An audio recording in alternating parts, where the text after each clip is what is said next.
I'd like to call the November 3rd, 2021 Board of Selectmen's meeting to order at 6:30. Mr. Pinio, do we have a need for a non-public? Madam Chairperson, we do RSA 91A, 3, Roman numeral 2, lowercase a, dismissal, promotion, compensation, public employee, lowercase d, consideration of acquisition, sale, lease of real property, and E, 2 items under pending claims of litigation. Okay, thank you. First item on the agenda, the minutes of October 13th. Does anybody have any corrections or changes? Hearing none, can I have a motion to accept those minutes? So moved. Do I have a second? Second. Any further discussion? All those in favor? Aye. Opposed? I'll abstain. You're going to abstain? You weren't there? Okay. Luke abstains. October 18th, minutes. It's another budget meeting. Does anybody have any corrections or omissions or changes? Hearing none, can I have a motion to accept? So moved. Do I have a second? Second. Any further discussion? All those in favor? Aye. Opposed? The next set of minutes, October 20th, 2021, and I have a couple.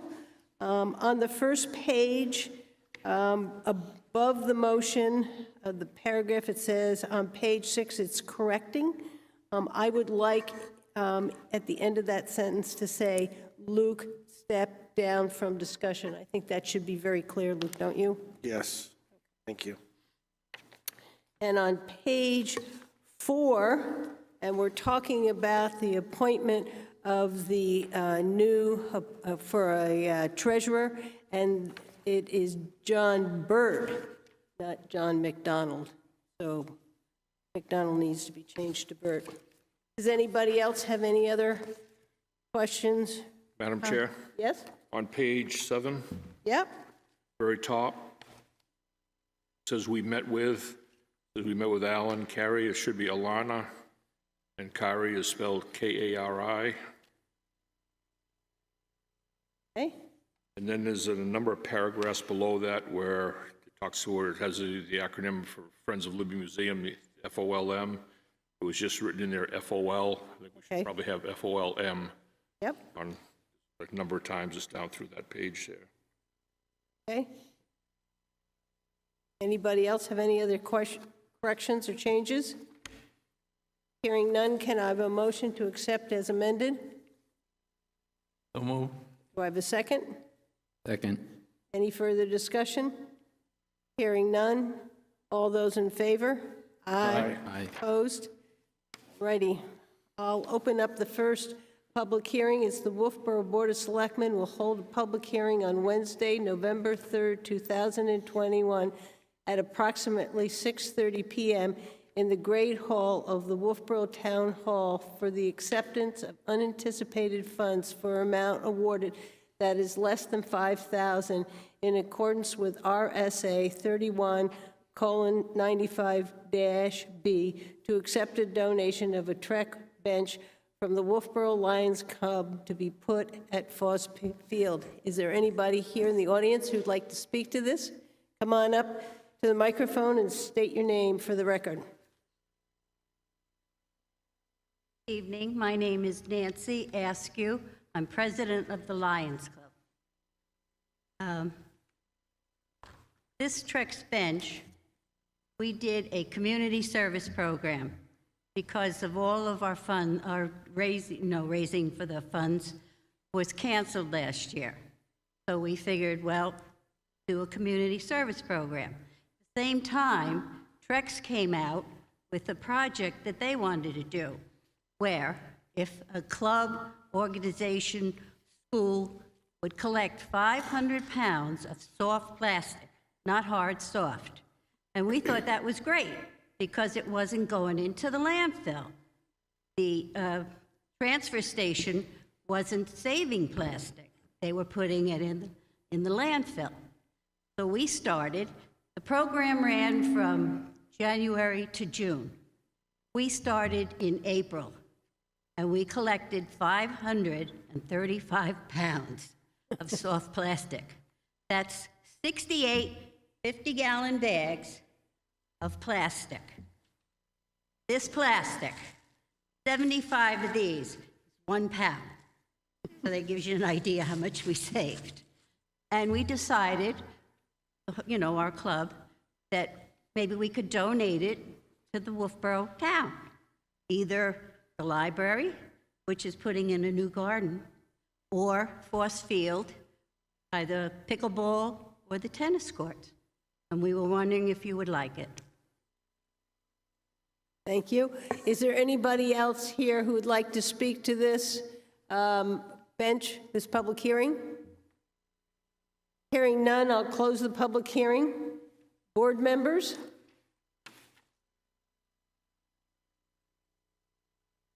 I would just like to say thank you, because every piece of plastic that doesn't go into a landfill and is recycled is better for us, better for the planet, better for the town. Well, we had Harvest Market every other day. We were picking it up there. We had People's Bank. I have a friend that's a delivery driver for Pepsi. He was bringing us plastic, plus all the Lions, and even townspeople were dropping it off at my house. So we got quite involved in it. And everybody said, this is great. It's not going in the landfill. So, you know, we figured we'll donate it to the town if you would like it. Yeah, definitely a great project. Christine, I'm sure you can find a place for it. Good. Yeah, well, library or Force Field. So you keep in touch with Christine, and you can work it out between the two of you. And thank you very much. In the Lions Club, we gave you a lot of plastic, too. It was a fun project. It was nice to get the plastic out of your house. So, okay. Do any board members have any questions or concerns? Hearing none, can I have a motion?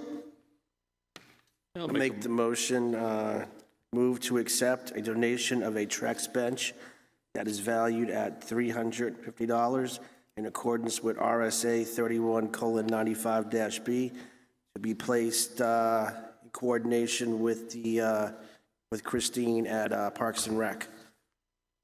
Second. Do I have a second? Any further discussion? All those in favor? Aye. We'll take your bench. Okay, Thank you very much, you. and thank the Lions Club for doing that. I will. Thank you.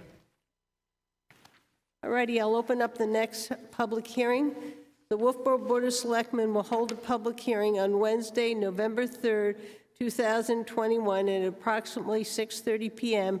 in the Wolfeboro Town Hall, Great Hall, 84 South Main Street, Wolfeboro, New Hampshire, to consider the application received from D&C Corneliuson Revocable Trust for a building permit on a Class 6 portion of 527 North Line Road.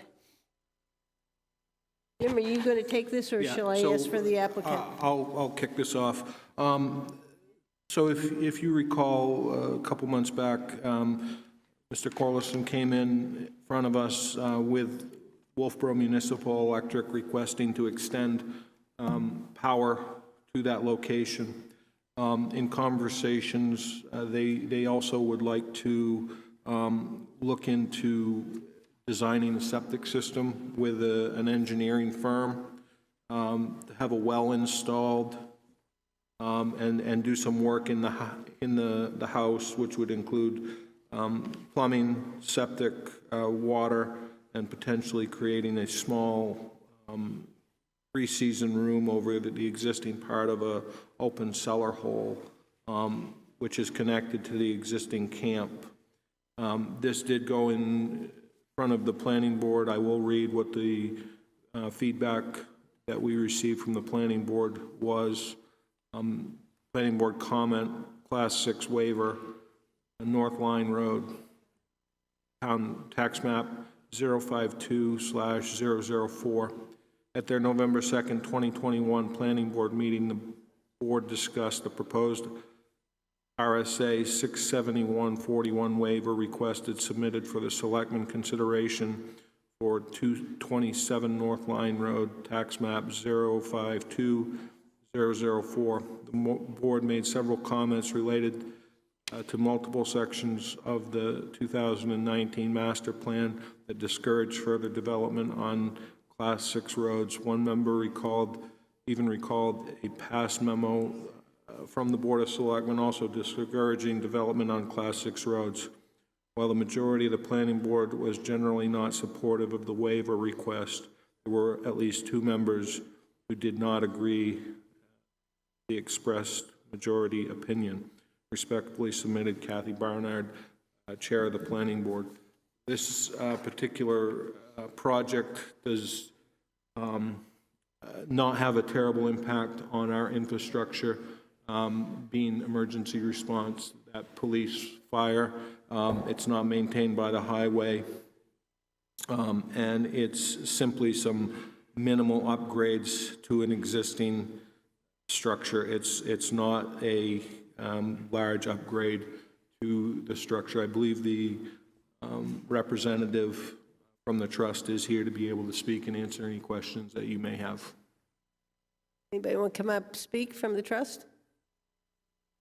Up here, okay. I guess I don't have much to add from the last time I was here. I guess if you have questions, I'd be happy to answer. Any member have any questions? Okay, we have, and we'll go through this, we have a Class 6 road policy, and we have some conditions that we need to look at to evaluate whether we should grant this. The condition of the road: does the road have adequate width, drainage, grade to handle the increased development? I was down there today, absolutely. I didn't see anything. Does anybody have any concerns about that? Conditions of connecting roads: are the roads leading to the Class 6 road or private roads adequate to handle increased traffic? Anybody have any comments on that? Obviously, that we have our water plant there, and we have plenty of vehicles going down there. Effect on the municipal services, and I think you've, Jim told us that you see no impact on our services. Is the issuance of the permit likely to result in occasion to lay out the road as a Class 5 road? I don't see that. There is one other house down there also that we've granted on that Class 6 portion. How will the proposed development affect the neighboring properties, and how will those that proposed the development fit into the general growth and development pattern of the town? We sent notices to all the abutters, am I correct? We did. And we heard nothing back. To my knowledge, we heard nothing. And it's right next to our water reserve, so I don't see a large development going in there. Will the issuance of said building permit tend to distort the town street map or master plan? It will not affect the town street map. The master plan does say that we should not issue building permits on a Class 6 road. I went down there today. Its distance from the Class 5 road looks to me, and I'm not great on distances, it looked about 600 feet or so, so it really isn't that far off the Class 6 part of the road. Will the issuance of said building place a new financial burden on the town with regards to maintenance, repairs of adequate infrastructure? And Jim, you answered that one too, am I correct? Yeah, Burleson has worked with Barry and basically taken care of the installation, the electrical. And then on the back, the cutting and clearing, I don't see any of that grading, and I think we can just give him that. Gates and bars that are not stone walls, there are not any in that area that I saw. So what would the board like to do with this? Yep. The only thing that I would like to see is if it's possible, I'd like to see the infrastructure in place before there's any renovations in additions to the structure. I don't know if this is possible, if we can have an arrangement to that effect, because I would hate to see the building renovated and addition put on and still not have the proper septic system, water lines, electric hooked up, and all that. I can talk to that. Okay, beautiful. I do have a set of septic plans being designed. I've already paid the funds to Barry to extend the power line. I actually have already drilled an artesian well. So my plan is to get all three of those done before I do any substantial work to that camp. That is the plan. Okay, take care of it. Any other board members have any questions or concerns? Can I have a motion? Want to close the hearing? Oh, yeah, I'll close the public hearing. Wait, before I close it, is there anybody in the audience who came to speak to this? Hearing none, I'll close the public hearing. Board members, any comments? Do I have a motion? I'll move to authorize the Wolfeboro Board of Selectmen to sign the agreement and release between the town of Wolfeboro and D&C Cornelius Revocable Trust dated September 10th, 2021. Property at 527 North Line Road. Do I have a second? Second. Any further discussion? All those in favor? Aye. Opposed? You have your permit. You're welcome. All righty, I'll open up the next public hearing. It's the Wolfeboro Board of Selectmen to consider a temporary event permit for the Rotary Club of Wolfeboro to host the annual Christmas Tree Scholarship fundraising sale at 233 South Main Street, the Clark Museum, from November 26, 2021 to December 19, 2021, from 10 a.m. to 4 p.m. Do I have somebody who'd like to speak to that?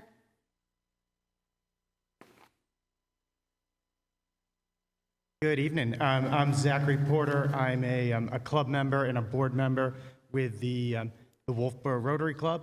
We're looking to do our Christmas tree sale again.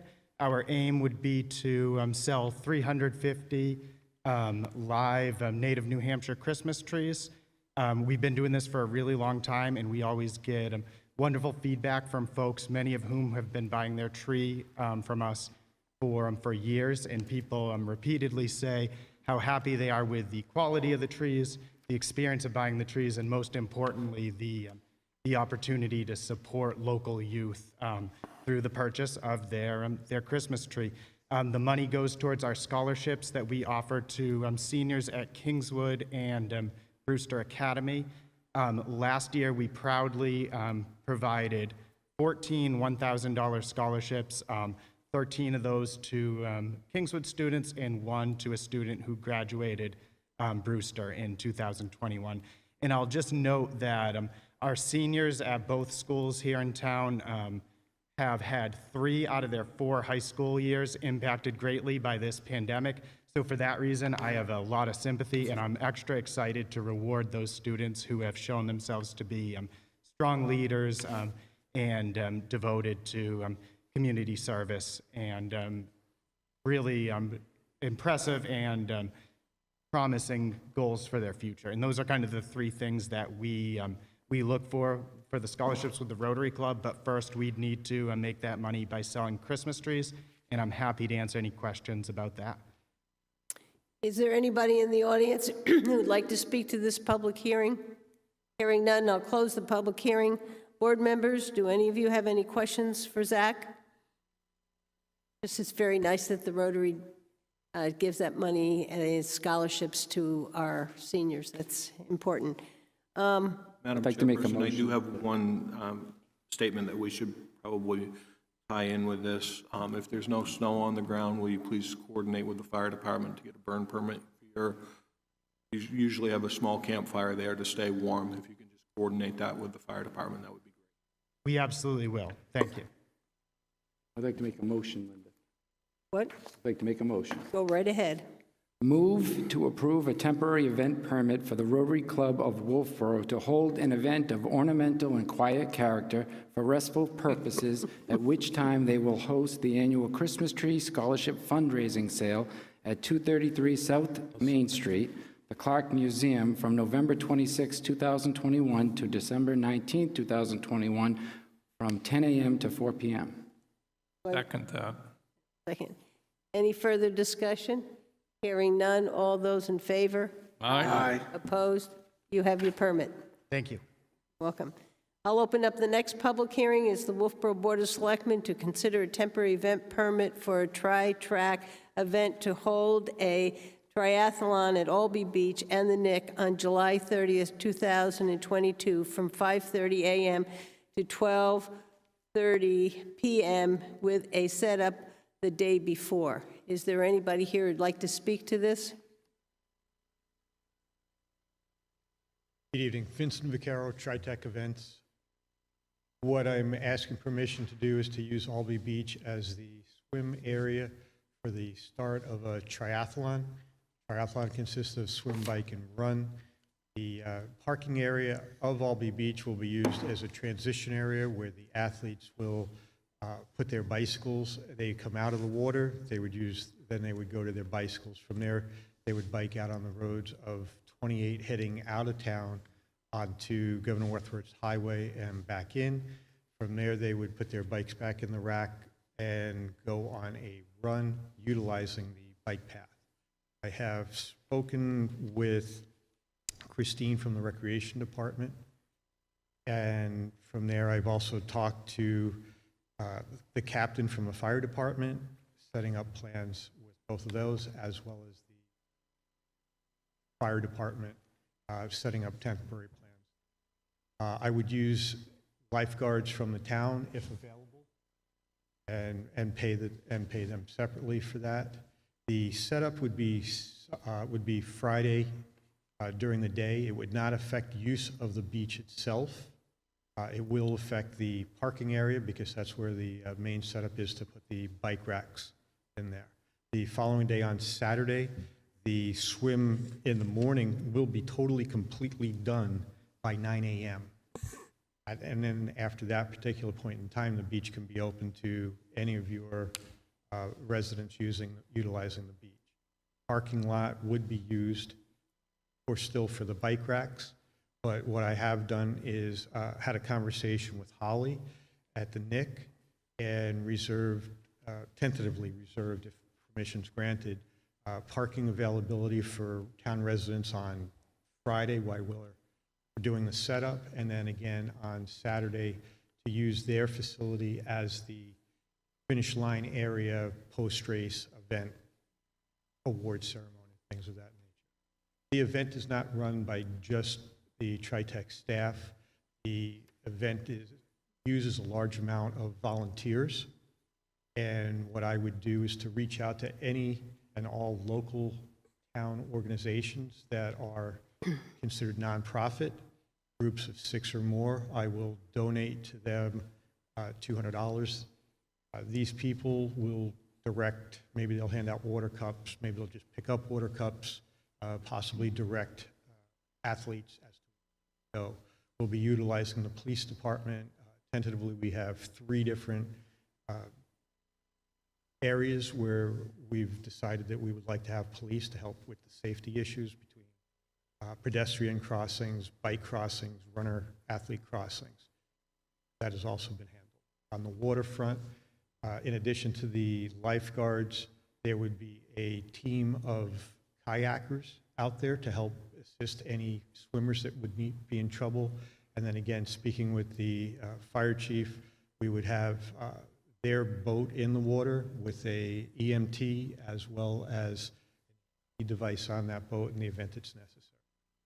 TriTech Events has worked in the White Mountain area for the past 17 years. I put on events at King Pine. I put on events at White Lake State Park. I've also managed the White Mountain Milers Half Marathon.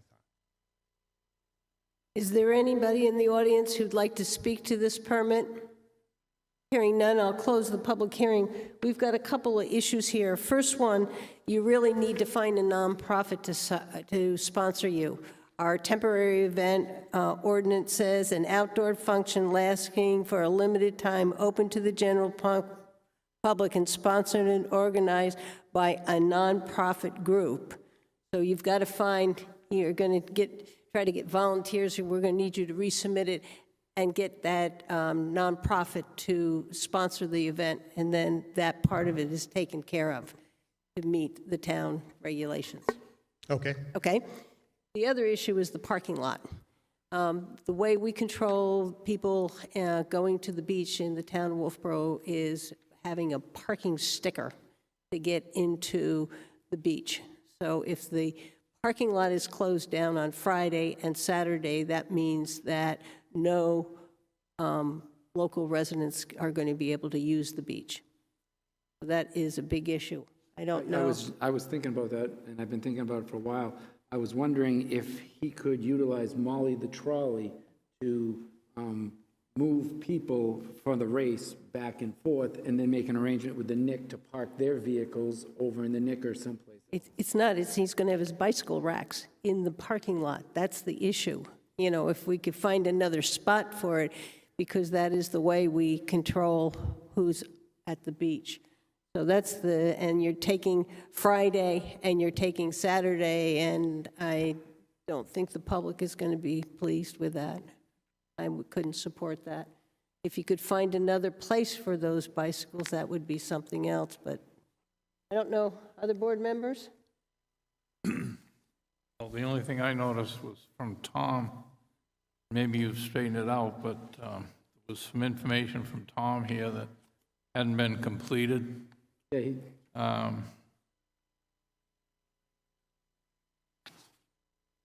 But, you know, EMS coverage and that kind of thing was what he was concerned about. So I don't know if we want to table this or not. Well, he has talked to Tom. You know, I'd be willing to table it, but I'm going to ask other people to see if we could work out some of the logistics here. Brad? Yeah, I kind of had the same thought too, as the bicycle racks in the parking lot. Understanding the swimmers come out of the water by 9 or so, jump on the bikes and they're gone, but the bike racks, like I said, are still going to be there. Is there a way to possibly have a crew there to move the bicycle racks over to the Nick side, so when they finish the bicycle part, they'd finish over there, which would free up the parking lot at around the 9 o'clock hour, so it's open for the day for our residents to come in on Saturday anyway, understanding that Friday noon or however much time they need to put the bike racks in could be an issue, but it might resolve part of it anyway. And it's July 30th. It's right in the middle of the summer, which is mine. Luke? If you talk to Peter Ford and Tom Wax, or Peter Ford owns that new Lake Wentworth Inn right there, which is like directly, on the same road. Maybe they'd let you keep the bike racks there. That's just a stone's throw from that parking lot. I have not talked to him as of yet. I've been just going through the steps. Sure, I think that may be able to solve, because that's right on just opposite side of the path is the Wentworth Inn, and they have a big area behind their hotel that they haven't developed yet, so maybe that, you can check with that, that might solve that issue, as opposed to having to move the racks, in between, but, yeah, I think, talk to Holly at the Nick, and they're a nonprofit, maybe they can sponsor it, and then you're good to go there on that side of things, and then with just the bike racks, I think. and use the Nick for a staging area, meaning have staff and volunteers and everything keep their cars over there at least, so that the parking lot isn't filled up with, how many volunteers do you have? Oh, we will need someplace in the event of 50 to 60 volunteers. And they're all they'll be coming in cars, and then they'll be parking in the parking lot at the same time, and then you'll have bike racks there and stuff, so maybe... No, that's not the case. Those people will be at the Nick. I've already spoken to Holly about using the Nick for parking. She's informed me she's got parking for 700 vehicles. which will handle parking for volunteers, my team, as well as all the athletes. I would be able to get the bike racks cleaned up, and we would be totally cleaned up and out of there by 2 o'clock in the afternoon. That would be, if utilizing that parking lot, that would be something I could do. It's just pick up the racks and move them from one location to the next. There's not enough manpower to move them that quick to make that happen. I looked at trying to use the NIC for the entire bike rack situation, but I would at that point in time have people, they would have to run the quarter mile up the road, get across the street, they then get on their bikes and make that change, and that does make things quite difficult. How about we table this? You see if you can get a nonprofit, and the NIC may be a perfect nonprofit, and let's see if we can do some creative thinking to find out where those bicycle racks can go, because it's the 30th of July, if it's a hot day and the people who pay for that beach can't go down there, they're going to be very unhappy. So if it was, over by 9 and the parking lot was open and the beach could be open, I would see absolutely no problem with it. But it's the fact that you've got these bikes that are going to be, racks that are going to be there, that's going to stop people from being able to park. That's what we've got to solve. And if you can go back and work on those two things, if the rest of the board agrees with me. Brad? Just had another thought too, going on what Luke was mentioning about talking to the Wentworth Inn there, possibly the boat museum. They have a pretty good piece of property there also. The grass area there where they do the boat building part, quite a bit of room to stage some bike racks in there too. So, which would, people would have to cross the road anyway coming out of the water. They'd be about pretty close to the same distance. They couldn't do it at the motel. They could possibly reach out to. And I think there may be the Wentworth Watershed Association may own a little of the land there, and there's Moose Point Group. And maybe if you talk to them, that you might be able to line them up along that road on either side for a short period of time. Some options. Can I ask if it would be acceptable if I heard Molly the trolley mentioned once before? Would it be possible if I hired the trolley to take people from the NIC down to the waterfront while the parking area is filled with bicycles? We control it with a pass that's on the cars, and they go by the cars. I'd have a hard time with that myself. I think it would be hard to control and stuff. Try that road, see if you can go, because the path comes here, the parking lot's here, the path comes here, and the road just kind of goes up like that, so it would not be that far of a distance. I know they come out of the water and they run to their bikes, and I understand that. But this, closing it for that length of time, that's the problem. So go back and work. If you're comfortable with us tabling it, you go out and work and then come back and see if we can solve it. That would be fantastic. Thank you very much for your time. If you want to contact me, I'll walk the site with you, and maybe I'll have some ideas that can help, and you can give me some ideas, and then you can bring it back to the board. Thank you very much. And as Brad mentioned, that the boat museum does, so if you're in the parking lot, there's the chain that goes across the backside of the parking lot, which abuts the Moose Point Road. I think they control the chain, or maybe Parks and Rec does. But literally, the boat museum, if you go out to the right there, it's no more than 500 feet to the grass on both to the right that they own. It would be a great spot to set up the bikes, and then just a short distance right back to the path again. That's probably closer than the motel would actually be for you. Yeah, and it's open. It'd be easier to see and stuff. So can I have a motion to table this? I'll move we table it till we get more information. I'll second. All those in favor? Aye. Opposed? We'll see you back here. Thank you. You're welcome. Okay, next item on the agenda is public input. Do I have anybody who'd like to give us public input? Suzanne Ryan, taxpayer. It's my understanding that the Board of Selectmen got a memo from the Planning Board regarding RSA 79E, which is, in a nutshell, it's about increasing the density in a certain zone. What has transpired is, as of September 21st, the Planning Board had a work session where they discussed 79E4B. Now, this 79E has 1 through 14, and there's different subsections of it that have different categories that do different things. And they had discussed 79E4B, but they used a lot of the terminology that is in 79E4C. And so they wanted to make this town-wide, this density option, to increase the density, to allow for more housing, and there's a formula and so forth. And I happened to have been caught that meeting, and I pulled the statute, which the Planning Board did not have the full statute. And it was clear that this 79E is primarily for your core, your downtown, and your surrounding area. It is not written for the whole town. So when I explained that to them, they were polite and took the comment, and they had another meeting on October 19th, and they had more discussion on it, but this time they called it New Housing Opportunities Zone, which is 79E4C. And your agenda calls for 79E. I know this gets confusing and you need this whole statute in front of you, but once you get that, you'll see how it falls into place.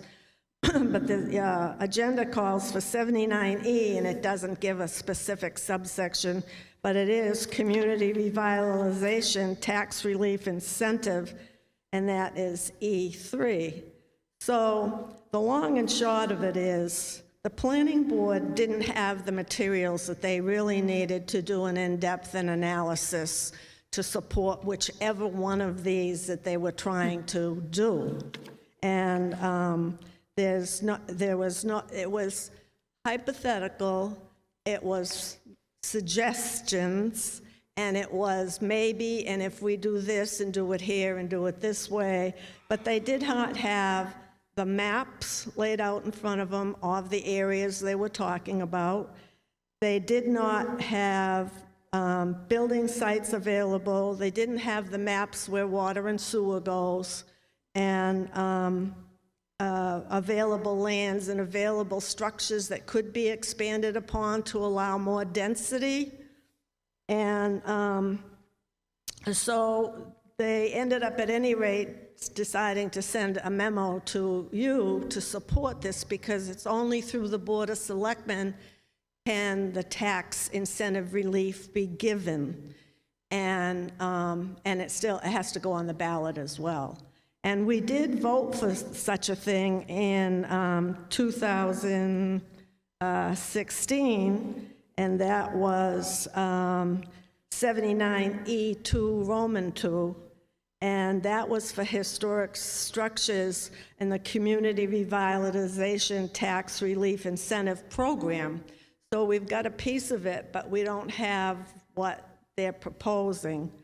And I don't know if, this isn't meant to be fresh or rude, but I don't know if they know what, the town planner may know what he wants to propose, but I'm not comfortable that the board knows. And I know the end goal is to increase density in the core, Back Bay, eventually up to Pine Hill, in this area. But there's different ways, there's several ways under the statute that it can be done. Number one, I would ask the Board of Selectmen to defer any decision on this till you've all taken the statute home and gone through it and read it. And number two, I would tell you it's an administrative nightmare, because you calculate or you come up with a percentage of what incentive you will give to a developer. And then, and it's only for relief, tax relief on the town's portion of their tax bill. So maybe it doesn't amount to a hill of beans. I don't know. No one's done any analysis. A developer, if he uses this 79, cannot accept state or federal grants, or if he accepts state and federal grants, he can't use this statute. And then there's, like I say, been no analysis of how it will affect the tax base overall and how it will affect the community in the core downtown. So I would ask you at least, please, to defer a decision on this till there's been more study by you, because it's eventually has to be sponsored by you for this tax relief program, whichever one they select. Thank you. Thank you. Is there anybody else in the audience who'd like to give us any public input? Hearing none, the next item is the bulk vote.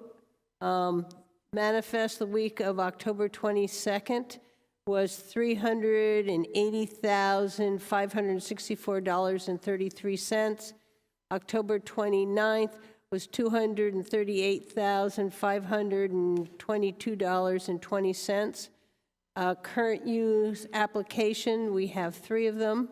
We have 1 property tax abatement. We have 1 timber cut. And we have 1 raffle for the Chamber of Commerce Dine and Shop. So may anybody have any questions or concerns about the bulk vote? Hearing none, can I have a motion? I'll move to approve the bulk vote, items A through E. Do I have a second? Of 2022. Okay, I'll second that. Any further discussion? All those in favor? Aye. Opposed? The next appointment is Deborah Long-Smith, Library Trustee Member, term to expire 3/22. Does anybody have any questions or concerns? Can I have a motion? Move to appoint Deborah Long-Smith as Library Trustee Member to March of 2022. Do I have a second? Second. Any further discussion? All those in favor? Aye. Opposed? Those 2 trustee members will have to run in March. Then we have Candace Thayer, alternate trustee member, term expires 7/22. Can anybody have any discussion? Hearing none, can I have a motion? Move to appoint Candace Thayer as alternate to the Library Trustee to July 31st, 2022. Okay. Second. Any further discussion? All those in favor? Aye. Opposed? Okay. Deborah Bullock, alternate library trustee member, expires 7/22. Is there any questions? Can I have a motion? Move to appoint Diane Bolduc, alternative to the Library Trustee to July 31st, 2022. I'll second that. Any further discussion? All those in favor? Aye. Opposed? Those go to July, because in July, the Board of Selectmen always appoint the alternates to the library trustees. I'm going to hold up here. I think we should be having, let's see, David Skelly from Yale Peabody Natural History Museum join us shortly. And I'll kind of turn this over to Brian, and he may want to do a little introduction. I don't see him yet. David Skelly is one of the head curators for the Yale Peabody Museum in New Haven, Connecticut. The Yale Peabody Museum has 14,000 different artifacts in it, and they're right now underneath a huge renovation of their museum. They've spent 2.5 years doing research and doing pilot programs, test programs, and the like, to figure out how to best serve the youngest in their community to the most scholarly in their community. I had a short conversation with him, and he said that when their project is wrapped up in 2024, that they would be willing to entertain having our director at the time go down and meet with them to give guidance of any kind that we ask for. Hi, David. This is the Chairman, Linda Murray. We're ready to hear from you now. So if you can turn your mic on, that would be great. Hello, everyone. Thank you for inviting me to your meeting. I'm going to be trying to keep my comments relatively short, as I was directed by Brian. I'm happy to answer any questions. First thing I want to say is that I'm very impressed with what you all are taking on in an era where the number of natural history museums has gone down over time. Making an investment like the one that you're embarking on is a wonderful thing to see. And I think that you understand that there's a tremendous upside possible if the project is approached in the right way. And you've got a wonderful foundation with the history behind the Libby Museum, the physical plant, as well as the collections. Couple of notes just based on my own experience running a natural history museum over the last several years and being a curator for more than 20 years is that it really pays to start with the audience and to really think about who you're trying to reach. There are many museums that have made major investments, like the ones that you're contemplating, that ultimately haven't moved the needle. Often these projects, because they are capital projects, and I say this as someone directing a museum in the middle of a major capital project, can be driven by the capital needs in the foreground. But these capital investments really should be first and foremost driving towards program and audience. And so what I would urge you is a couple things. The first is to make sure you understand who your audiences are. And I use that plural on purpose because I understand the nature of your community, where you have a year-round audience and you have a summer audience, and those aren't necessarily the same audiences at all, and their interests may be different. And so if you haven't yet invested in it, I would suggest doing some work with professionals who might be able to help you focus group and understand what people are looking for from an institution like the one that you have, so that the spaces that you create, the staff that you hire, the volunteers that you train will be aimed at providing what people will show up for. Natural History Museum can mean many, many different things today, and you aren't really tied to a single idea of what that could be. Based on the review I've done, which has been entirely online, like our institution, you have as your foundation a very traditional natural history collection. Laying one of those out for people and opening the door by itself these days is not usually enough to get people to come in the door. And audiences for these kinds of institutions have been dropping over time. So I would urge you to really think about different ways that you can activate the spaces that you're going to be creating, and to be able to support the kinds of programs which will work. And to that end, if you have the luxury of having a bit of time before you're going to start pouring concrete, I would strongly recommend doing the audience work with trialing programs, something where we definitely walk the walk for our own project. Every single sort of new program or new audience that we were trying to reach, before we started building our new building, we used our existing building and our existing venue, our existing staff to trial these sorts of things. And the specifics of what we were going for are different than what you all are doing, but the idea is the same. We were creating spaces for instance, for faculty to put objects on display to support their courses. It was something we had never done before. So we took one of our galleries in our existing museum, we pivoted it over, started programming it on a semester basis, and working with faculty, and discovered that our preconceptions about how that would work, how much staff at time it would take, what sort of staff we needed, changed. And I don't mean to say that that particular example is important to you, but just the idea that you can have an idea in your head about how something will work, but until you try it, you're not sure. And so, you live in a beautiful part of the world where many people who live there year round and who come up for the summer all appreciate and value the natural world. It's quite likely that programs that revolve around both the wonderful attributes of that landscape and the waterscapes around there, and also some of the threats and challenges that are out there, are likely to be interesting to people. But okay, so where do you go from there? Interesting in what possible way? Who do you put up in front of folks to talk about it, or is even that the way to think about it? I learned from Brian that there might be interest in interactives, as an example. Interactives are great. We're in the middle of working with a vendor where we're spending hundreds of thousands of dollars to develop interactives.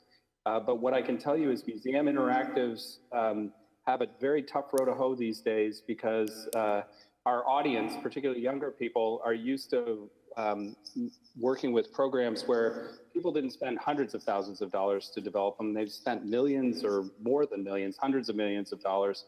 And the experience that people get in museum-based interactives often can feel flat. And that means that the message and other aspects besides just the fact that it's interactive have to carry people through. They have to come out of it thinking, this is a wonderful experience. And that is all to say that it's possible to invest a whole bunch of money and end up with something that people don't enjoy. And I'm telling you that as someone who has done that and bought the t-shirt more than once. So I kind of rattled on for several minutes here. I'll take a breath and see if people have questions, and I'm happy to offer some more thoughts. David, I have a question. We're looking at financing some of the expenses of the museum with the cost of admissions. What is the current trend right now with museums throughout the country and their admissions? That's a really great question. Just among us chickens, we're about to announce that our museum is going to go free admission. And we're doing that as a matter of equity and accessibility, but it also matches a larger trend with all kinds of museums where the idea of people being charged to go see the natural heritage around them or cultural objects that might come from, say, an indigenous community to which this person belongs, that's becoming less tenable over time. And these kinds of collections are seen as a public good. And increasingly, we're going to see pressure to provide them without depending on admission. Now, a smaller community, kind of municipal scale museum, can you depend on admission for some of your revenue? Yeah, you can. But what I would recommend to you is that you take a very hard look at that and see whether you're being realistic about the number of people you're going to get in through the door, and also to think about alternate ways that revenue can be raised from capital investment like this. One of the things that's been very successful for our museum and other museums is to develop an events program. This is also highly mission relevant because you can get people in the door for a wedding reception or some other kind of an event who wouldn't normally pay your admission fee and walk in that way, but they will come back after they've seen the collection and what it has to offer, particularly if you're doing this in the galleries where they can get a little bit of a sense of how your institution has changed.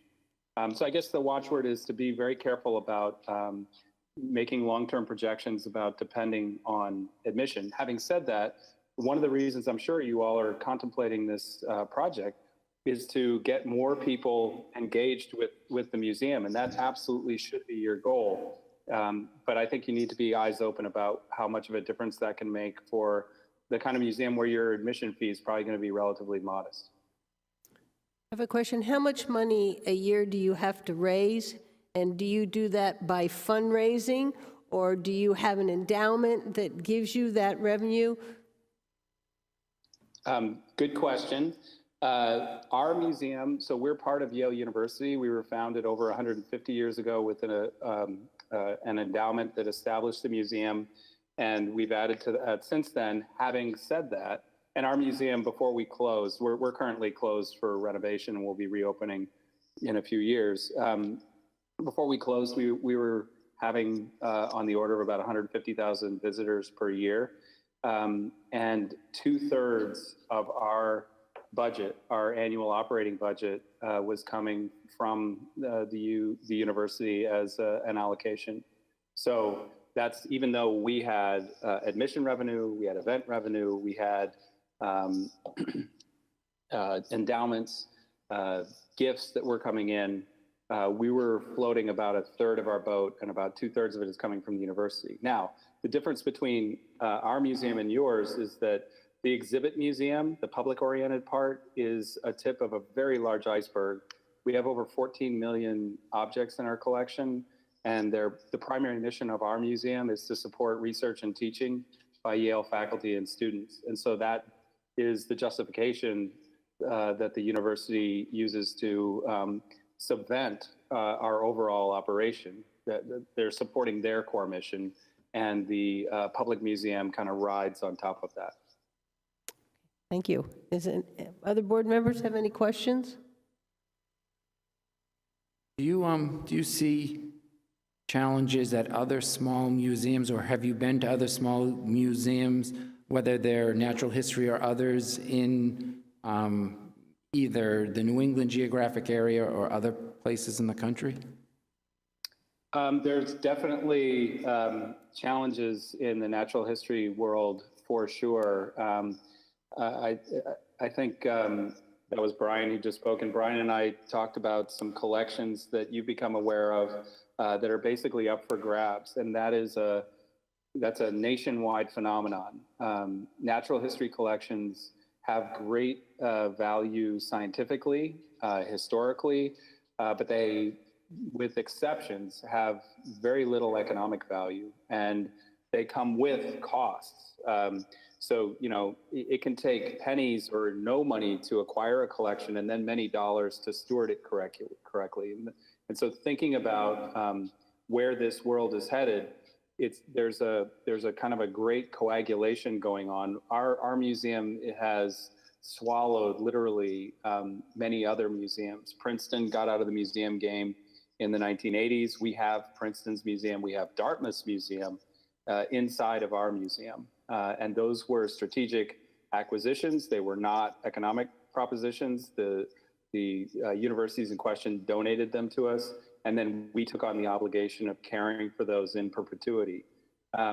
Natural history museums are not the cheapest kind of museum to run, and many museums haven't negotiated this transition in our audience where the kind of museums that maybe many of us grew up going to and loving and having these nostalgic feelings for, those kinds of museums today on their own aren't going to attract visitors the same way they have. What kind of a governing board do you have? Is it the university, or do you have your own separate governing board? Is your governing board overseen by the board of the university? Yeah, good question. In my situation, I have many bosses. We do have, I report to the provost and the president of the university, and so mostly dealing with the provost's office. That's where my main oversight comes from. We do have something that Yale calls a leadership council rather than a board. It is not a fiduciary board. It is an advisory board. It is a philanthropic group. Nevertheless, as the chair of the group tells me, I would be a fool to listen to everything they said, and I would be crazy to ignore everything they said. And it turns out they are a very wise and generous group of people, and that's where our future renovated museum has come from, and they've been wonderfully helpful. I also have a board of curators. These are all Yale faculty that I answer to. And we have about 90 staff beyond the curators that I'm responsible to. So that's a long answer because I have a kind of complicated set of relationships, and increasingly we're developing partnerships and associations with community groups in the greater New Haven area that we're also answerable to in different ways. Okay, thank you. Is there anybody else who has any other questions? Just one. David, do you want to buy a museum? Let me get back to you on that, Brian. Okay. Well, thank you very much for taking the time to speak with us tonight. It was very informative, and I am sure Brian will be back in touch with you. I wish you well with your project. Thank you, Thank you David. very much. Okay, the next, we're going under 6, new business. First discussion, New Hampshire RSA 79-E Community Revitalization Tax Relief Incentive. Kathy? I'm sure I'm going to step down this one. Okay. Okay, Kathy Barnard, I'm the chairman of the planning board, and I'm here on behalf of the planning board to ask you to consider the changes recently made to RSA 79E to allow the creation of a housing opportunity zone. This would require the Board of Selectmen to prepare a warrant article for town meeting to create a housing opportunity overlay zone where there is sewer and water available. In this case, that would include the Central Business District, Bay Street Limited Business District, and Wolfeboro Falls Limited Business District. The planning board is also working on increasing the housing density in these areas through a proposed zoning amendment. This is being proposed due to the following recommendations in the 2019 master plan. The Economic Development Chapter recommends that the town explore the use of the Community Revitalization Tax Relief Funds in RSA 79E.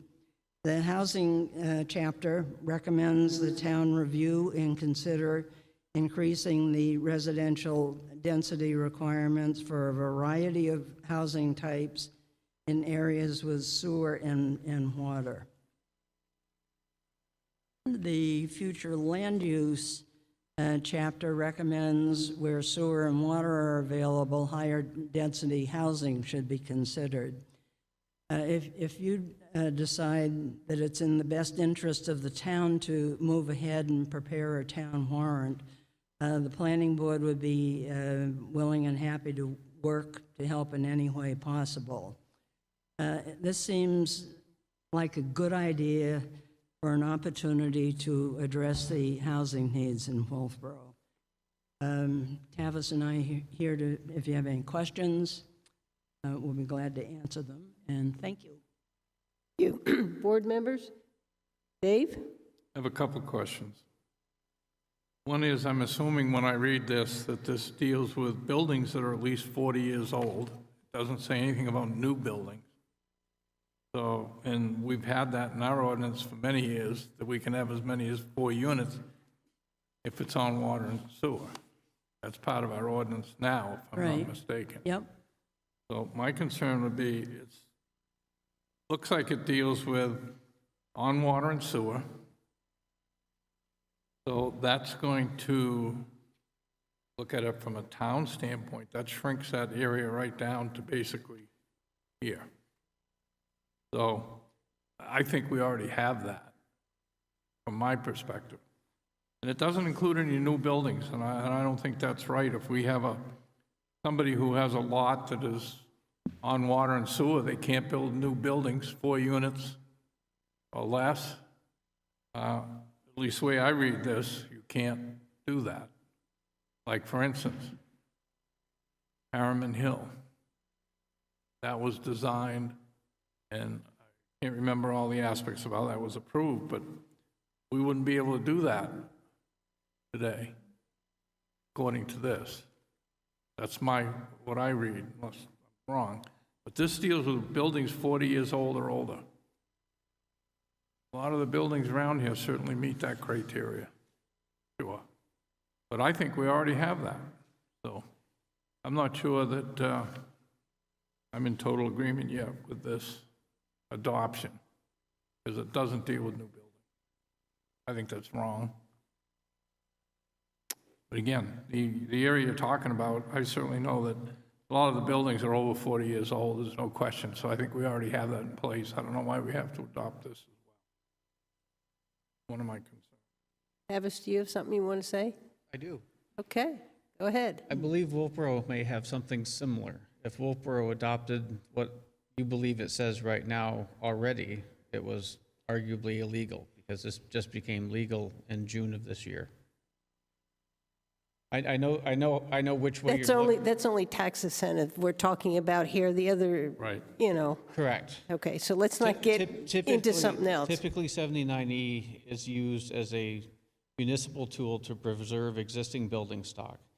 It's often used where the tax incentive is the incentive to the developer to use existing building stock as opposed to raising an older structure or potentially historic structure absent a historic district and converting that into something that meets the town's current needs, existing building that maybe wasn't originally purposed for that. So when one of the planning board members originally brought this forward, there was some confusion as to about whether the planning board needed to designate the housing opportunity zones, basically a zoning map, if you will, and then the selectmen would effectuate the tax abatement or tax lien, if you will. Abatement. Spoke with town council on that, and became very clear. I think the email read very plainly, planning board needs to stay away from this. This is all at the selectmen level. So what the planning board did was then say, okay, well, let's refocus on this, and we'll focus on the downtown. So 79E, 79E4B, 79EC, however you want to look at it, does not increase density. So what the planning board is looking to do is to say, let's encourage the selectmen to put this tool in the toolkit so we can use it. Many communities, I know the lesser council forms of government have already adopted this and are moving forward very effectively with this. I can get the board information on that if you're. Our recent question that came across the plan link channels, why no new buildings? And then it became, well, what if you have two buildings on the lot, can you tear one down and then adapt one of them? And apparently that does work under the statute. Or it wasn't challenged when it was done, let's put it that way. But it is not a greenfield incentive program. It is to enhance, revitalize, and stimulate growth in the existing downtown. Is the focus then on the C1, Bay Street Limited, Wolfeboro Falls Limited Business District, et cetera. It's amazing to me that they could be enacting it because the ordinance doesn't take place, the legislation doesn't take place, as it says right here, until April 1st, 2022. So how can we enact something before the state has given us the authority to? And if you go to a section in knowing your territory, and I'll read you, it says, when a town meeting, a town or a city council or individual office takes any action in official capacity, they are acting with the authority received from the state legislature. We haven't received that. That authority doesn't happen until April 1, 2022, and we'll be asking the voters to vote on something that is not yet enacted. So that's my first thing. The second thing about it is that it only gives the tax incentive for 10 years. That's the maximum. We could do 5. So really, the major impact on the town is going to be the zoning ordinance. This is just a little carrot that can possibly be there. The zoning ordinance is what's going to have to make sure that these stay low to moderate housing. This ordinance won't do any of that from what I can gather. There is, and then I think part of the problem is it hasn't really been formulated, and then you got to go to 81.4, and then they tell you how you divide up the financial assistance. So it's going to be hard if we don't have something that's well-defined, well laid out. I think we need to get the question from town attorney whether we really can put something on the warrant before it is even a statute. So those are my concerns. But the real lifting is going to be done by the planning board in terms of making sure that these houses stay moderate to low, because the tax incentive, once it goes out, they can do whatever they want. There's nothing that ties them into that. And the planning board recognize that, but the concern, honestly discussed at more length at the planning board, was how to avoid the short-term rental occupancy. Somebody gets 10 years with the workforce and the added bonus, the density bonus that could come with that through the zoning ordinance as it's currently written, but then once it goes to market, it all goes to short-term, and we haven't invested in anything. So that's where the real lifting comes in. And so I think we need to, and I'll give it over to Dave, we need to find out whether legally we can put this on. And I find it interesting that you're telling me that you've got cities that are already enacting something that's not even on the... I think part of it is in as of June 2021. Other parts of it come in April of 22. The section that has to do with the housing opportunity zone, that was where it was right underneath there. Dave? The other thing is this tax incentives. Is this going to be able to, if I own an apartment house now with 4 units in it, can I get tax incentives, or does this have to be anything from now forward that's made into a 4-unit building or 3 units? I don't think you'd be able to buy a 4-unit building and get the tax incentive. I think you'd have to be creating the housing in addition to existing stock. So if you had a 4 and you had a way to make it 6 and the investment was incentivized with that. What the state is doing is continuing to add carrots, use Linda's term, because people are not providing workforce housing statewide. But I think that's a little unfair, because if I own a 4-unit building now, Linda goes and buys a building that's 40 years old and converts it to 4 units, she's going to get the tax incentive. I'm not. Only if it's workforce. I don't think that that's fair, but, you know. That's just a state issue. So I'm not, well, it's our issue if we put it up and Yes, it is. have it adopted. Yeah, I'm not in favor of that. If it went back, my 4 units I owned, and same as Linda's 4 units that she's going to convert, that's 2 different things. And I'm going to give it to her, but I'm not going to get it. I wouldn't vote for that. And I also found reading this thing hard to figure out what you were really reading. I went out to the RSA and tried to say, okay, where are they going to put this in? And so I think it's still, to me, it's premature. It's hard to understand. It's hard to figure out all the parts and whether you have to have 81, something to define what you're talking about in a housing unit before I think it could possibly be put on the warrant. I know as one board member, I need way more clarity on what you're asking us to do here. Yeah, me too. Well, we are, we're considering it, and you're telling you our stumbling blocks from getting it on, and if we're going to put it on, we're going to need a lot of these questions answered. And Brian, are you okay? I'm fine with it. Brad? Yeah, I think you guys have raised some real good questions here on this stuff. When I read through these RSAs, a lot of it's kind of hard for the common person to grasp it and stuff until you start hearing everybody talk about it and everything. So I agree. I think a lot of questions need to be answered. So that if we do something, we do it right. So It seems like another situation of creating workforce housing, and I'm for affordable places for everyone to live. However, it was just 3% of the employees left the workforce again in August. The 3% that left were primarily people in the hospitality industry. We see that in our town. Now, if we create a lot of workforce housing, are we bringing people in that are going to fill those jobs, the jobs that they're giving up now because they don't want them? I doubt it. And I know people who live in the workforce housing in Wolfeboro, and they work in Laconia and Rochester and Dover. And so we say we're creating workforce housing for people to take jobs in this town, but they're taking and they're living in maybe in a workforce housing that already exists in our town, and they're working somewhere else.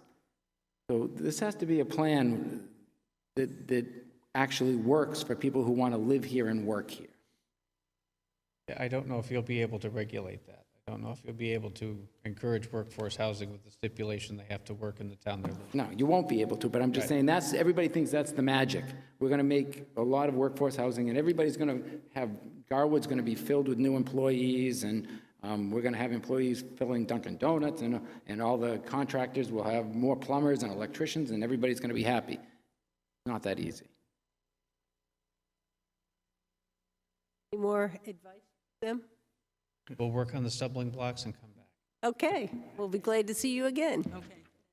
All right. Next item on the agenda is the Dasher Boards Pop Whale and Ice Arena. Christine? Madam Chair, I'm going to recuse myself from this one, since my wife works on putting a lot of those signs together there, so.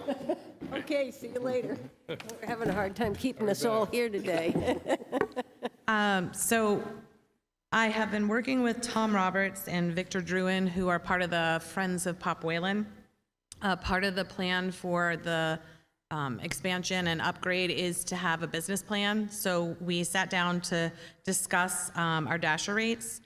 Currently, I only am submitting upgrades to 2 of them. It's just the dashers themselves, the dasher boards that go on there. And then I'll come back to the board about the Zamboni and the center ice. We're working out the details for that. They've been working hard already, so I have a couple of people who are interested, so I wanted to officially change the rates for now, and then we'll go back to the drawing board if we need to do any tweaking or have a better plan in place or a more complete plan for advertising. Board members have any questions? So you're just talking about the dashboards, right? Yep. Yes. That's it. Okay, the other ones are just information. And when people, Brian, Dave, and then I'll get to you. How many signs are you putting on the dashers? Do you have a limit on the number of signs? We currently don't. However, when you go to the rink, one of the things we need to look at is prime space versus not prime space, because some of them might not get the same. So I think right now we're just utilizing the ones you can see, which we have done. Usually people come in and they pick the spot they want, so there are quite a few spots because we're not selling out completely. But I think that's part of the progression, is to see, are there some spots that could be there but maybe lesser value, and then there's also talk about putting banners as well. So I think we need to complete this package a little bit more, but what we currently have, we just want to upgrade. And am I, all of these are 2 years? As far as if I buy a dasher board, and I pay for 2 years minimum, right? It's actually 1 year. It goes in for the hockey season, so it technically looks like 2 years because it's October through March, the hockey season. Okay. But then the new hockey season begins in October again. So it's 1 year on the dashers. Yes. They do have an option for 2. We did do that, but moving forward, we possibly won't do that for the discounted rate. We might look at, I did see, Tom actually just shared with me, the Ham Arena does a 5-year commitment or something like that, so we could do an option like that. So it's something we're investigating. So, Brian? so do the advertisers pay for their own sign, or do we create it for them? So we send it, there's 2 sign companies that we use because they know exactly what we're looking for. And then the person who wants to do it talks to them, creates the ad. They usually pay for it. And then if we need to upgrade it, we pay for it. So like if it gets damaged and they've, like, for instance, previously it was a 2-year contract. So if it got damaged, we would replace it. But for the most part, they don't really get damaged because they have a clear seal around it, so. So I'm assuming that you're looking for a 32 by 48 to be $425 for 1 year, and then the 32 by 96, $525 for 1 year. Am I correct on that? No. All right, then I'm looking So at the wrong there was sheet. 2 sheets. The one, the one of them should be 22 to 23 is what it's titled at. So it's 500 and 750. Do you have that sheet? I had just attached Okay. sheet we were originally using, so you just saw. So this is the only one that will be available for right now. Okay, so we're looking at the 32 by 48, 500, 1 year, and the other one, 32 by 96, 750 for 1 year, and it's this that you're Yes. asking us Yeah, to approve. I was looking at the other one. I'm sorry. Well, it's okay. I just didn't look at it. All right, does anybody have any comments or questions for Christine? I have a potential suggestion. If you had an open space, have you ever thought of splitting it? So if someone didn't want to spend $500, find two businesses, they could either be like or not like, they could split the spot, split the cost, and they'd have a smaller, but it would still be one sign, so it would look uniform, and then maybe somebody who would only want to spend $200 for the year. We have not thought about that, but it's something we can look for as we move forward, because I think the goal is to increase revenues, and that would be one way. So are there options for like a banner or a smaller dasher board? So that is a good suggestion. I will. I can see if you had a bunch of little ones, it might look lousy, Yeah. but you might be able to say, well, they only want $215. They Right. and fill it up. Yeah, I just have to see how it works when we lay it against the dasher board with the plastic coating on it. If it works that well, we just have to investigate that, but it's definitely something we're looking for to see if there's other options. Okay. One of the things that would have helped and would help is if you date these things. Yes. Because the okay. ones in the other, we're talking about September 2021. So whenever you give us something, we get a date on it, then we Okay. can tie to it that that's what we did. All right. I really would appreciate it. Yes. Does anybody else have any comments, questions? Hearing none, can I have a motion? I'll make the motion to approve the Pop Whale and Ice Arena advertising as submitted by Christine, with the dasher board ads being 32 by 48, 500 for 1 year, and the other dasher boards 32 by 96 being 750 for the year. Do I have a second? Okay. Any further discussion? Hearing none, all those in favor? Aye. Opposed? All right. How is it used?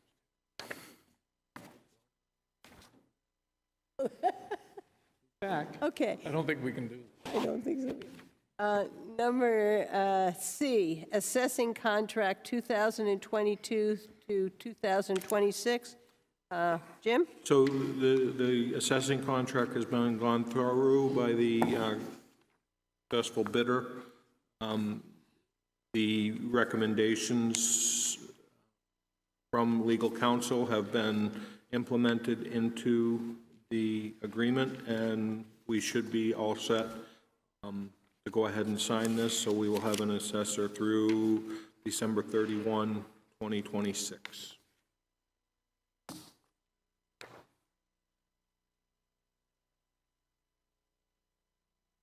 Anybody have any questions, concerns? The one question I had for Jim is this is a 5-year contract, and in those 5 years, at some point, we're going to reevaluate. And I asked him, does any of the amounts and numbers that are in this contract change if we hire an outside contract to do the reevaluation?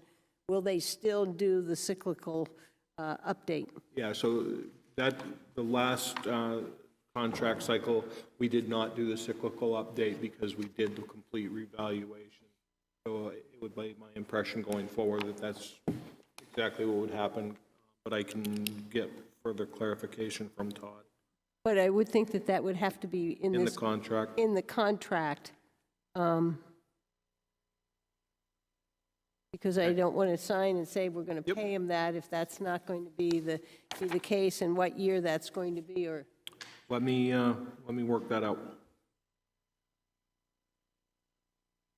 Table this, or Yeah, do you need... table that's my feeling. I'll move that we table this contract signatures until we have more information. Second. The discussion, all those in favor? Aye. Opposed? All right.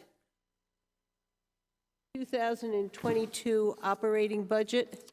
Jim? So, the operating budget is done.